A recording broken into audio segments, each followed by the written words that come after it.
Hi అండి. అందరికీ నమస్కారం. నేను మీ గీత. తొలి రేయి పార్ట్ 3. ముందు భాగాలు చూసి ఇది చూడండి. వాట్ 4 నెలలు దూరంగా ఉండడం వలన ఇలా చేశారా? నీకొక విషయం చెప్పనా రేఖ? పెళ్లి కాని పిల్లని ఇంట్లో పెట్టుకుని మేమిద్దరం ఎలా కలిసి ఉండేది అని ఈ రోజు వరకు కూడా నేను మీ మావయ్య కలుసుకోలేదు. 7 సంవత్సరాలుగా నన్ను ప్రేమించాడు మీ మావయ్య. మా పెళ్లి జరిగి సంవత్సరం కాబోతుంది. ఏ మగాడైనా సంవత్సరం పాటు తన భార్యకి దూరంగా ఉండగలుగుతాడా? అది కూడా ప్రేమించి పెళ్లి చేసుకున్న అమ్మాయిని. అలా ఎవరుంటారు? ఎవ్వరూ ఉండరు. కానీ మీ మామయ్య ఉన్నాడు. అది కూడా నీకోసం. ఈ విషయం మా ఇద్దరికీ తప్ప ఇంట్లో ఎవరికీ తెలీదు. మా మధ్య తాళిబంధం ఉన్నప్పటికీ నీ గురించి ఆలోచించి మాకు మేమే అడ్డుగోడ కట్టుకున్నాము. నీకోసం మేము ఇంతగా ఆలోచిస్తే నువ్వేం చేశావు రేఖ? సిరి ముందు కన్నీటితో నిల్చుని సారీ ఆంటీ, తప్పు చేశాను. కానీ నేను తేజాని తప్ప మరొకరిని పెళ్లి చేసుకోను. ఓకే, కానీ నీది డౌట్ మాత్రమే. సరే వెళ్ళి టెస్ట్ చేసుకునిరా అని సిరి రేఖ కోసం బయట ఎదురు చూస్తూ ఉంది. టెస్ట్ చేసుకుని బయటికి వచ్చిన రేఖ పాజిటివ్ అని వచ్చింది ఆంటీ అంటూ ఏడుస్తుంది. ఉఫ్, సరే ఇంకేడవకు. ఈ విషయం అతనికి తెలుసా? ఉదయాన్నే చెప్పాను. అతనే టెస్ట్ చేసుకుని కన్ఫర్మ్ చేసుకోమని చెప్తే వీటి కోసమే బయటికి వెళ్ళాను. రేపే అతను వాళ్ళ అమ్మా నాన్నల్ని తీసుకుని మన ఇంటికి రమ్మని చెప్పు అని అంటుంది సిరి. ఎందుకాంటీ? నువ్వు వాళ్ళని రమ్మని చెప్పు, మిగతాదంతా నేను చూసుకుంటాను. మీ పెళ్లి జరిపించే పూచీ నాది. సంతోషంతో ఒక్కసారిగా సిరిని హగ్ చేసుకుని కన్నీరు కారుస్తుంది రేఖ. రేఖ కన్నీరు తుడిచి నువ్వేం బాధపడకు, అంతా నేను చూసుకుంటాను. ముందు నువ్వు ఫోన్ చేసి మాట్లాడు అని చెప్పి సిరి తన గదిలోకి వెళ్ళిపోయింది. అప్పటికే గదిలో ఉన్న ఆదిత్య దగ్గరికి వెళ్ళి అతని భుజం మీద చెయ్యి వేసి శ్రీవారు మీకు గుడ్ న్యూస్ అంటూ నవ్వుతూ ఆదిత్య పక్కన కూర్చుంటుంది. విసుగ్గా సిరి చేతిని విసిరిగొట్టి కోపంగా లేచి ఏంటి గుడ్ న్యూస్? ఏం చెప్తావు? నువ్వు తల్లివి కాబోతున్నావని చెప్తావా? నీ కడుపులో ఉన్న బిడ్డకి తండ్రిని నేను కానప్పుడు అది నాకెలా గుడ్ న్యూస్ అవుతుంది? ఆదిత్య మాటలకి షాకైన సిరి కళ్ళ వెంట కన్నీళ్లు ధారలుగా వస్తుంటే అసలు నేనేం చెప్పాలనుకుంటున్నానో కూడా వినవా ఆదిత్య? కోపంగా అరుస్తూ వద్దు వద్దు, నువ్వేం చెప్పకు. చెప్పినా వినే పరిస్థితిలో నేను లేను అని ఎదురుగా ఉన్న అద్దాన్ని పిడికిలతో గట్టిగా గుద్దుతాడు ఆదిత్య.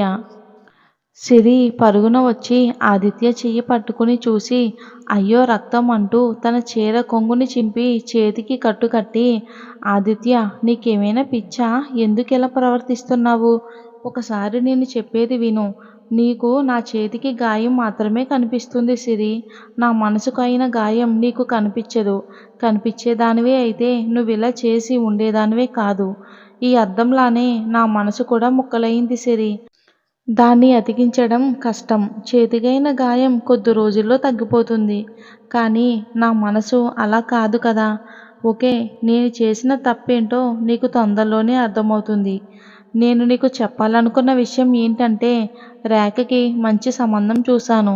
పెళ్లివారిని రేపే రమ్మని చెప్పాను. ఈ విషయం నీకు చెప్పడానికి వచ్చాను. నీ ఇష్టం వచ్చినట్లు చేసుకో అని కోపంగా ఇంట్లో నుండి బయటికి వెళ్ళిపోతాడు ఆదిత్య.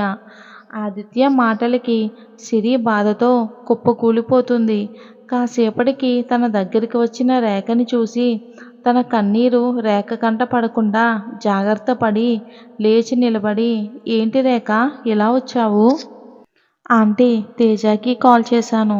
తను రేపు ఉదయాన్నే వాళ్ళ అమ్మా నాన్నల్ని తీసుకుని మన ఇంటికి వస్తాను అని అన్నాడు. ఓ అలాగా, సరే పద. ఎక్కడికి ఆంటీ? నువ్వు నాతో పాటు పద, చెప్తాను అంటూ రేఖను తీసుకుని హాల్లోకి వెళ్ళి ఆమెని రేఖ వాళ్ళ అమ్మగారిని పిలుస్తుంది. ఏంటి సిరి అంటూ వాళ్ళు వస్తారు.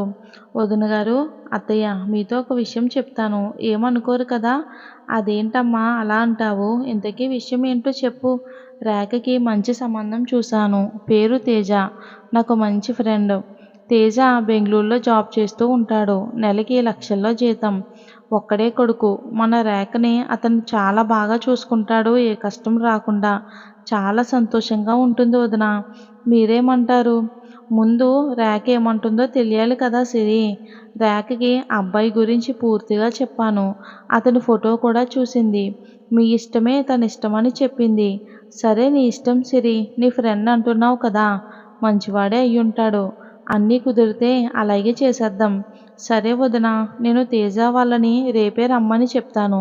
మీరు కూడా ఇంట్లో ఏర్పాట్లు చూసుకోండి అని చెప్పి తన గదిలోకి వెళ్ళిపోతుంది సిరి. పొద్దున్ననగా వెళ్ళిన ఆదిత్య ఇంకా తిరిగి రాలేదు.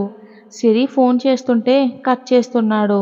ఎటు వెళ్ళిపోయాడో అని రాత్రి భోజనం కూడా చెయ్యకుండా బయటికి వెళ్ళిన ఆదిత్య కోసం అలా ఎదురు చూస్తూనే ఉంది సిరి.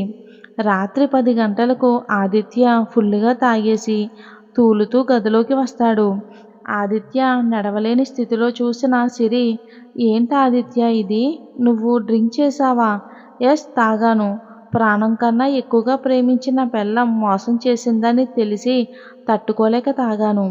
ఈరోజు నేను ఇలా అవ్వడానికి కారణం నువ్వే సిరి, నువ్వే. అయ్యో ఆదిత్య, కాస్త నేను చెప్పేది విను ప్లీజ్ ఆదిత్య. నేను తప్పు చెయ్యలేదు. వినను వినను వినను అంటూ అలాగే బెడ్పై పడిపోయి నిద్రలోకి జారుకుంటాడు. తనని అర్థం చేసుకుంటాడు అని అనుకున్న ఆదిత్య అర్థం చేసుకోకపోవటంతో దుఃఖం పొంగుకొచ్చి బాధతో రాత్రంతా అలానే ఏడుస్తూ ఉంది. సిరి తప్పు చేయలేదని ఆదిత్య ఎప్పుడు తెలుసుకుంటాడో చూద్దాం. స్టోరీ నచ్చితే లైక్ చేసి ఛానల్ని సబ్స్క్రైబ్ చేసుకోండి. Thanks for watching.